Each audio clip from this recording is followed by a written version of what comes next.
Hello everyone.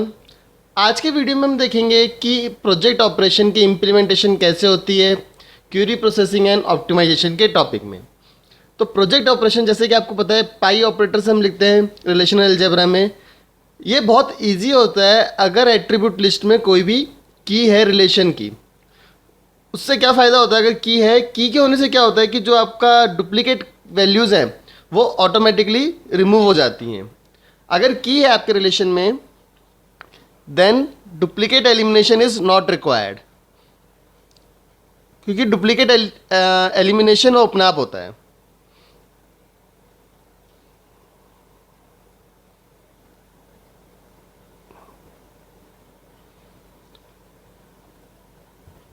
But अगर attribute की list में की नहीं है तो डुप्लीकेट हो सकते हैं आपके रिजल्ट के अंदर।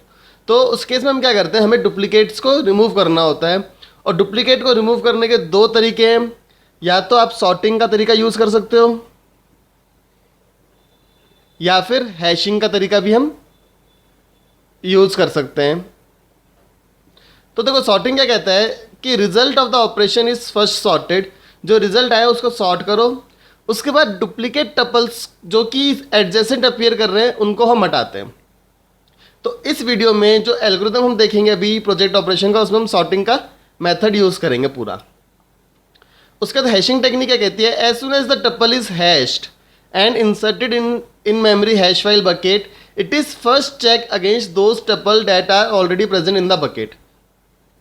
तो जैसे ही आपका टपल आया रिजल्ट में हैश हुआ, उसको बकेट के अंदर डालने से पहले हम चेक करेंगे पहले के टपल से जो बकेट के अंदर हैं। तो हम टपल को कब डालेंगे, जब वो पहले से प्रेजेंट नहीं है। So the tuple is inserted in the bucket if it is not already present. तो इस तरह से हम प्रोजेक्ट ऑपरेशन का इम्प्लीमेंटेशन करते हैं थ्योरेटिकल पॉइंट ऑफ व्यू से। अब इसका पूरा एल्गोरिथम देखते हैं। अब देखो एल्गोरिथम को लिखने के लिए उसको याद करने का इतना ज़रूरत नहीं पड़ेगा। कंसीडर करो एक कोई भी रिलेशन आर और उस रिलेशन में कुछ एट्रीब्यूट्स हैं, फॉर एग्जांपल ए बी, और इनकी कुछ वैल्यूज़ आप अज्यूम कर लो, जैसे कि A one then A two and ए3। ये है B1 B2 B3 and B4। और मैंने प्रोजेक्ट ऑपरेशन किया पाई ए आर। तो मुझे रिजल्ट क्या मिलना चाहिए, रिजल्ट मुझे मिलेगा A1 A2 एंड A3। अब इसमें देखो, इसमें जो डुप्लीकेट वैल्यू हमें रिमूव करनी है वो ये वाली है। तो इसी को देखते हुए अब मैं पूरा एल्गोरिथम एक बार लिख के दिखाता हूँ आपको कि कैसे लिखते हैं, और फिर उसके हम एक्सप्लेनेशन देखेंगे इस एग्जांपल से। तो एल्गोरिथम देखो कैसे लिखना है इसका। For each tuple R in R do, मतलब इस रिलेशन आर के हर टपल के लिए हम एक लूप चला रहे हैं और उसको हमने इस वेरिएबल आर के अंदर रखा है। उसके बाद क्या करना है, add a tuple R with attribute list, जो हमारे केस में है A, in T dash. T dash एक टेम्परेरी आपका रिजल्ट स्टोरेज एरिया होगा जिसमें आप एक एट्रीब्यूट की वैल्यू को स्टोर करा रहे हो। ठीक है, अब इसमें आपको जो इंपॉर्टेंट पॉइंट लिखना है वो क्या है, यहाँ पे टी डैश में कंटेन डुप्लीकेट वैल्यूज़, क्योंकि अभी तक हमने टी डैश में से डुप्लीकेसी का हटाने का कोड नहीं लिखा है। सो टी डैश में कंटेन डुप्लीकेट। अब इसमें देखो टी डैश में क्या रिजल्ट आएगा आपके पास, ए एट्रीब्यूट वैल्यूज आएंगी ए1 ए2 एंड ए3, क्योंकि अभी तक हमने डुप्लीकेट को नहीं हटाया यहाँ से। देन अगर if attribute list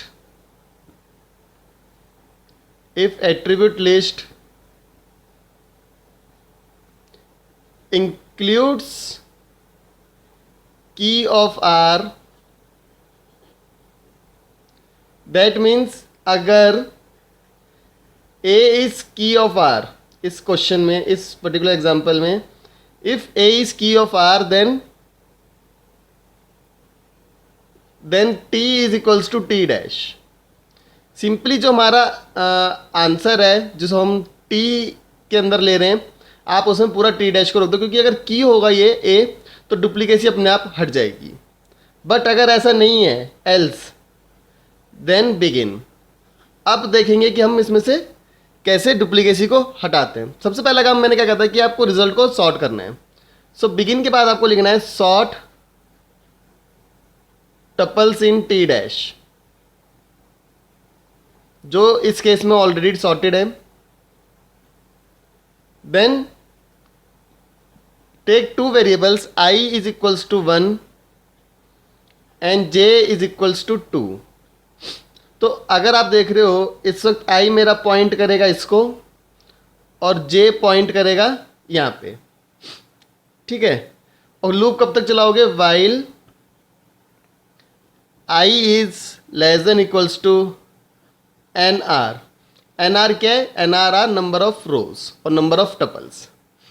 then do begin. अब देखो मुझे क्या क्या चेक करना है कि ये दोनों वैल्यू सेम है या नहीं। तो मैं सिंपल क्या लिखूंगा, if T dash i attribute A is equals to T dash j attribute A, then अब देखो क्या है, अगर ये दोनों सेम है तो मुझे अगले के लिए भी चेक करना है कि क्या ये भी सेम है या नहीं। सो इसमें सिंपली हम क्या करेंगे, इनसे हम जे की वैल्यू को इंक्रीमेंट कर देंगे। तो जे को मैं यहाँ पे पॉइंट करना चाहूँगा। So then j is equals to j plus 1, और ये आपका चेक होता रहेगा। ये अगर यहाँ पे भी सेम होता तो ये दोबारा से जे की वैल्यू को इंक्रीमेंट कर देता। अगर ऐसा नहीं है, दोनों सेम नहीं है, then else begin output the tuples T dash i to T. अब देखो क्या हुआ, जब जे की वैल्यू इंक्रीज होके हो गई यहाँ पे, मतलब जे अब पॉइंट कर रहा है इधर, तो जे की वैल्यू है 3, तो आई है 1 और जे है 3। अब अगर आप यहाँ पे चेक करोगे T dash I A equals to T dash J A, तो ये दोनों वैल्यूज अलग आ रही हैं। सो ये वाला चलेगा। Else output tuples T dash i to T, मतलब टी के अंदर क्या आएगा, टी डैश 1 यानी A1, और इसको आउटपुट करने के बाद आई की वैल्यू को किसके बराबर रख देंगे हम, जे के बराबर। सो आउटपुट करने के बाद आपको सिंपल यहाँ पे क्या लिखना है, एक आई इज इक्वल्स टू जे। यहाँ पे आपको लिखना है, मैं यहीं पे लिख रहा हूँ, आपको अलग लाइन में लिखना होगा ये, that I is equals to J. ठीक है, तो अब आई कितना हो जाएगा, आई हो जाएगा 3, जे हो जाएगा 3। फिर से देखो क्या बराबर है, नहीं है। सो टी डैश 3 को हम आउटपुट कर देंगे, यानी टी डैश 3 क्या है, A2, और जे को भी इंक्रीमेंट कर देंगे। फिर ऐसे ही ये यहाँ पे पॉइंट करेगा और ये आपका जाएगा A3। सो इस तरह से आपको ये क्वेश्चन ये दिख जाएगा कि कैसे करना है, और एंड में आप इसको एंड कर देंगे, जितने भी लूप्स ओपन किए सबको एंड कर देंगे। तो जैसे आप देख रहे हो कि इसमें आपको अगर एग्जांपल पता है, उसकी वर्किंग पता है, तो आप इसका एल्गोरिदम बहुत इजीली लिख सकते हो। सो यही एल्गोरिदम है इसका, जिसमें हम प्रोजेक्ट ऑपरेशन को देखते हैं कि कैसे हो रहा है यहाँ पे। So thank you for watching the video. Please subscribe to my YouTube channel for more such tutorials. Thank you.